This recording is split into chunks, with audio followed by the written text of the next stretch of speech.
तो रोज की तरह आनंद लिखनी ब्लॉग में सबका हार्दिक स्वागत है। सबके मंगल भविष्य की कामना के साथ आज प्रेरणादायक विचारों के संदर्भ में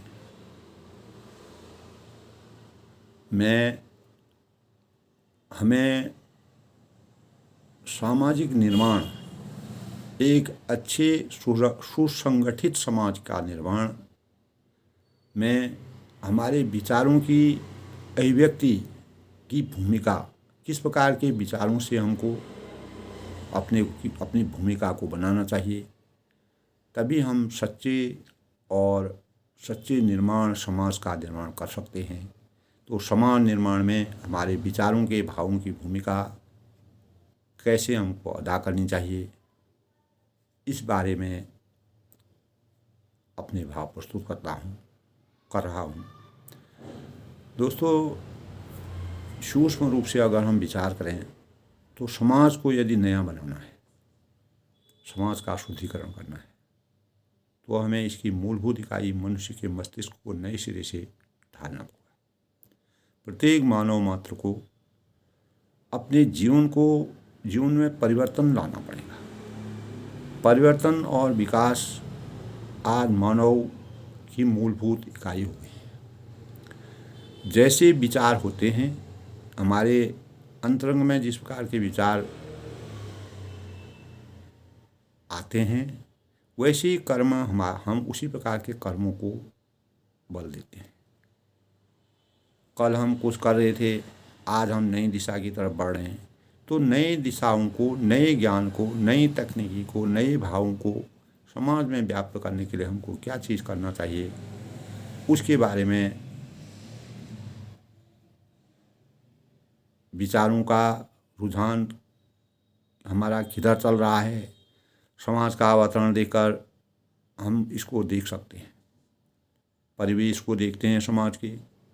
तो दोस्तों, हमारा जो साहित्य आज समाज की एक महत्वपूर्ण आवश्यकता बन गई है, क्योंकि हम साहित्य से हट रहे हैं।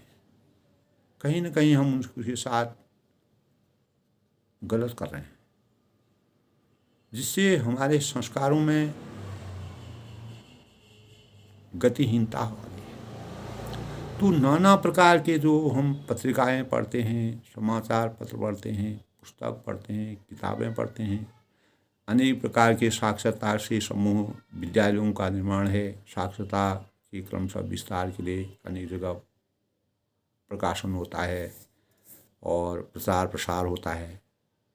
तो दोस्तों, साहित्य समाज का दर्पण है। ये पहले भी कहा है कि बिना साहित्य के समाज नहीं बन सकता है। तो साहित्य जो है वह समाज का दर्पण है, गुप्त जी ने कहा था दोस्तों। तो ऐसा माना जाता है कि यदि क्रांतिकारी जो हम पुस्तकों का अध्ययन करना आज हमने बंद कर दिया है,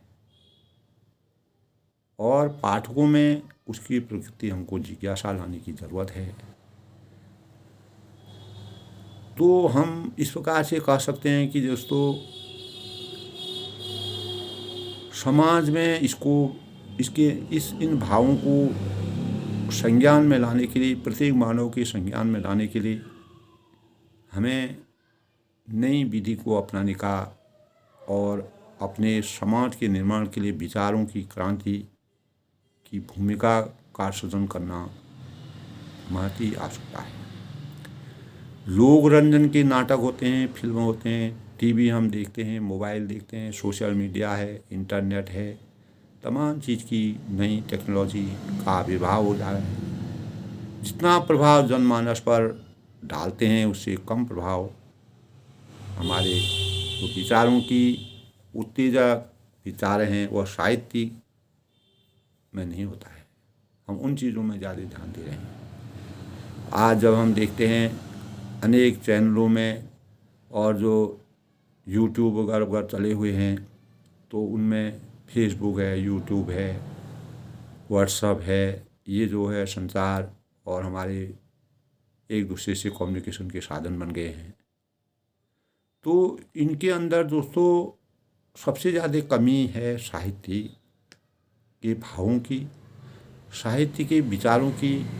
जो उत्तेजक भाव होने चाहिए वो हमेशा के लिए अस्त होते जा रहे हैं। तो अनुकूल वातावरण तैयार करने के लिए हमें अनेक प्रकार के शुभ बीजों का संचार करना होगा।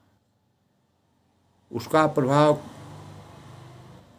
अनेक प्रकार के हमारे देखिए, प्रथम विश्व युद्ध हुआ, दूसरा युद्ध हुआ, अनेक प्रकार के अभी भी देशों में अनेक प्रकार के युद्ध चल रहे हैं, भीषिका हो रही है, कितने जान माल की हानि हो रही है। तो ये हमारे विनाश का कारण बन रही है, क्योंकि हम साहित्य के जो वास्तविक संरचना है मनुष्य को, वही मनुष्य है कि जो मनुष्य के लिए मरे। मनुष्य मात्र बंधु है, वही मनुष्य मात्र बंधु है, यही बड़ा विचार है। वही मनुष्य है कि जो मनुष्य के लिए मरे। तो इस प्रकार मनुष्य के अंदर मानवता प्राप्त करने के लिए हमें साहित्य की ज्ञान की सृजन की आवश्यकता। अनेक प्रकार के युद्ध होते हैं, उसमें विभीषिका आती है, और हर एक देश जो है जन धन की हानि होती है, अनेक संपत्ति की हानि होती है, लोगों का नुकसान होता है, दूसरे देशों पर भी उसका प्रभाव पड़ता है। तो कहीं ना कहीं दोस्तों, ये फ्रांस में क्रांति हुई थी, अभी भी जो है यूक्रेन और इजराइल में अनेक प्रकार युद्ध हो रहे हैं। और इस प्रकार की जो है, क्योंकि मानव जो है मानवता को भूल चुका है, तो सारा राष्ट्र जो है, गांधी जी ने अनेक प्रकार के इस प्रकार से लोगों के कल्याण के लिए, समाज के उत्थान के लिए, लोगों के कल्याण के लिए अनेक प्रकार के भाव गरीबों के उत्थान के लिए किए थे। जन जन तक पहुंचाने, साहित्य को पहुंचाने का प्रयास उन्होंने किया था। और वह जहाँ भी विदेशों में गए, वहाँ से भी अच्छी चीज़ें ला करके देश के लिए समर्पित किया, और देश को स्वतंत्रता दिलाने में उनका पूरा हाथ है। सारा राष्ट्र ऐसे मानवीय भावों की प्रतीक्षा करता है। उसी में अनेक हमारे सत्याग्रह है, सविनय अवज्ञा आंदोलन है, और इन्होंने दोस्तों देश को सुदृढ़ बनाने में अहम भूमिका निभाई थी। तो इसको हम अपने मन से हटा नहीं सकते। लोकमान्य तिलक ने मराठा केसरी नाम से एक लागू की थी, जिसमें लोगों के भावों को अंकित करने के भाव, साहित्य के प्रति अपार जनहित की भावनाओं को सुदृढ़ करने के भाव व्यक्त की थी। तो व्यक्ति के दैनिक जीवन की समस्याओं का समाधान, पारिवारिक उलझनों के हल तथा सामाजिक नवनिर्माण में स्पष्ट रूपरेखा बनाने के लिए हमें अनेक प्रकार की साहित्यिक पुस्तकों का अध्ययन करना पड़ेगा, और उससे अपने चिंतन को बढ़ाना पड़ेगा, और अपने भावी नागरिकों को, जो युवा शक्ति है, जो नए बच्चे हैं, उनके अंदर साहित्य समाज के निर्माण में किस प्रकार से हम अपने विचारों में क्रांति पैदा करें, विचारों को नवोन्मेष करें। इस प्रकार की योजना से ज्ञान यज्ञ की तरह समर्पित होने की आवश्यकता है। जिस प्रकार ज्ञान के लिए यज्ञ किया जाता है, उसी प्रकार हम समाज के निर्माण के लिए किसी समय दोस्तों हमारे अंतःकरण में अनेक प्रकार की बातें आती हैं। ज्ञान समला अर्जित करने के लिए एक स्थान पर बैठकर सामूहिक रूप से अध्ययन की व्यवस्था भी की जा सकती है, परंतु अनेक इसके लिए दोस्तों दो प्रकार के सिद्धांतों का जन्म होता है। Save the time of readers, यानी पाठकों का स्वयं समय बचना चाहिए। कैसे हम अपने पाठकों का समय बचाएं, और every readers his own books, यानी हर पाठक को अपनी पुस्तक का ज्ञान होना चाहिए। जैसे जैसे इन भावों ने, इस प्रकार के भावों को पहले के लोगों ने जो विचार बनाए थे, तो हर देश में इस प्रकार की स्थापना के भाव बनाए गए और हर देश में बड़े बड़े पुस्तकालय बनाए गए और आज हर ओर ज्ञानवर्धन की होड़ हमें दिखाई देती है। पहले के लोगों ने जीवन साहित्य को और समाज के साहित्य को बनाने के लिए अनेक प्रकार के लेखकों ने, विचारकों ने, साहित्यकारों ने अपनी रचना का जिस प्रकार से वर्णन किया, आज वह दिन पर दिन उसमें कमी आ रही है। एक और महत्वपूर्ण पक्ष इसके साथ दोस्तों विवेचन अनिवार्य है। यदि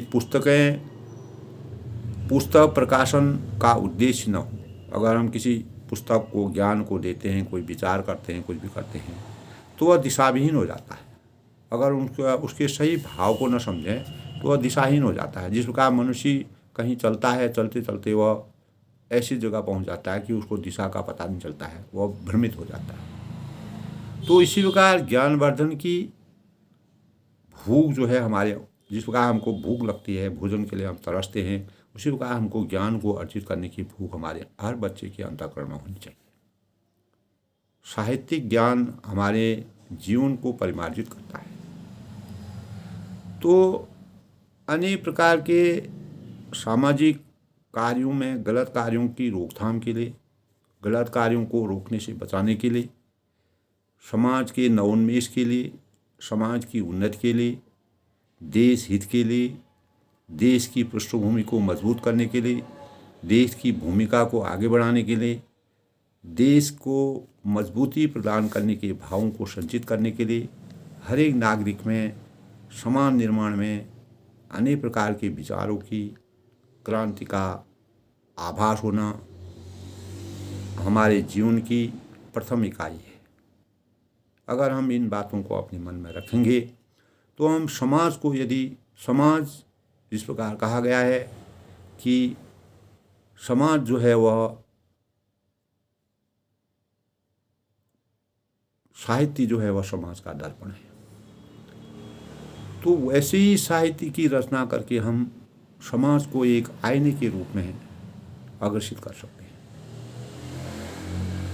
तो एक दूसरे देश से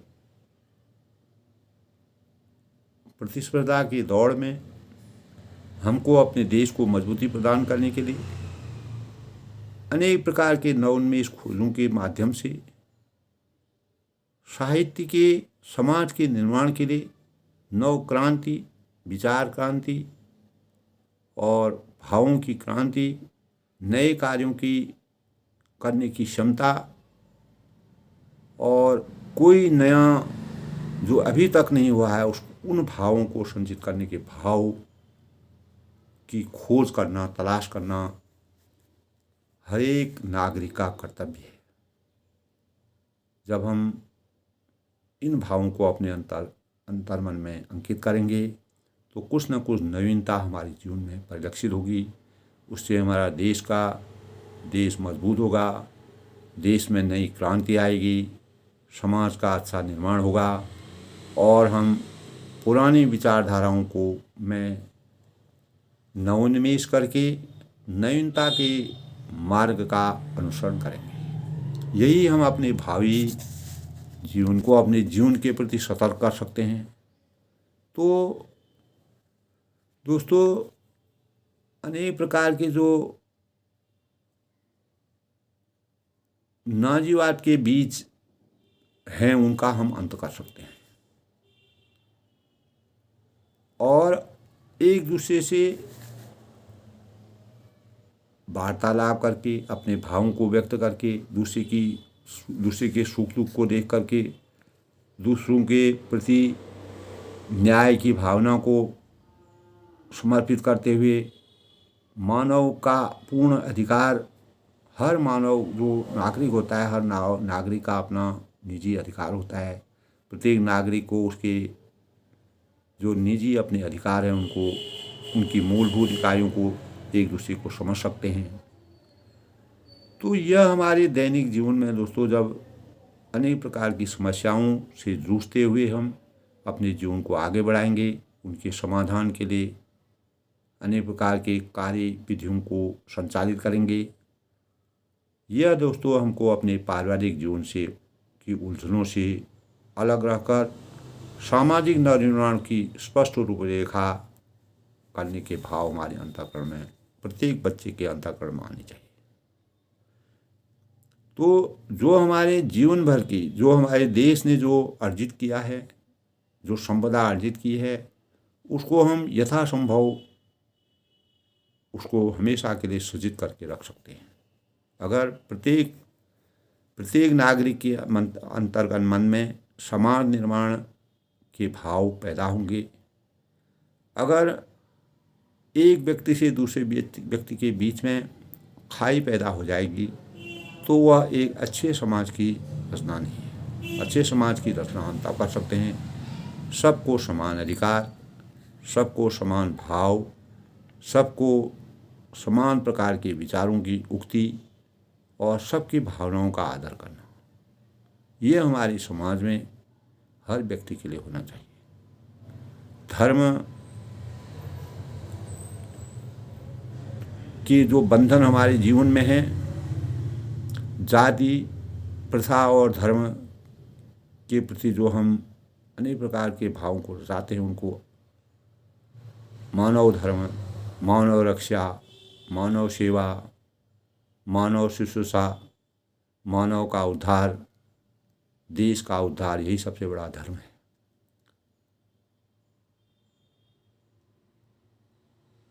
तो आज के युग में दोस्तों जो प्रतिस्पर्धा का युग चल रहा है, ऐसे युग में हम धर्म के पीछे न लग करके मानवीय चिंतन की वास्तविकता को सजग करने के भावों को समाज में अपने विचारों की क्रांति के द्वारा उद्भव करने के और प्रत्येक समाज एक विचार युक्त समाज का निर्माण करने के भावों को सृजित करने के उपाय करें।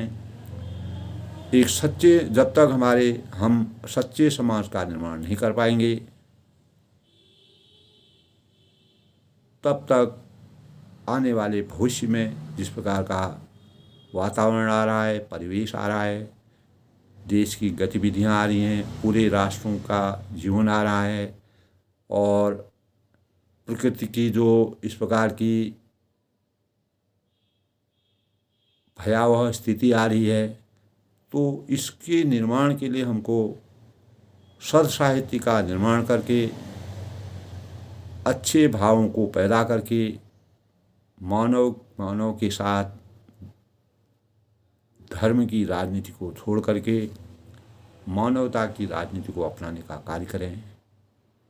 तभी हम नैतिक रूप में अपने जीवन को सार्थक बना सकते हैं। प्रत्येक भावी नागरिक के अंतःकरण में, समाज के निर्माण में किस प्रकार से विचारों को नवोन्मेष विचारों के भावों को सृजित करना चाहिए। तो अनेक प्रकार के जो बुद्धिजीवी लोग हैं, विचारक हैं, समाज सुधारक हैं, जिन्होंने हमारे जीवन के लिए अनेक प्रकार की साहित्यिक चीज़ों का वरदान के रूप में हमारे सामने रखे हैं, उनके भावों को सृजित करने का कार्य करें। तो निश्चित ही दोस्तों आने वाला जो जीवन है वह हमारे लिए अभिशाप न बन के वरदान बन पाएगा। अगर सभी लोग समाज निर्माण में और नवोन्मेष जीवन के कल्याण के भावों को अपने अंतर्करण में सजो कर रखें, आगे की रचना बनाएं और आगे के भावों का संचार करें और किस प्रकार से हमको आगे के जीवन को संजो कर रखना होगा, उसका सृजन करना प्रत्येक नागरिक का कर्तव्य है।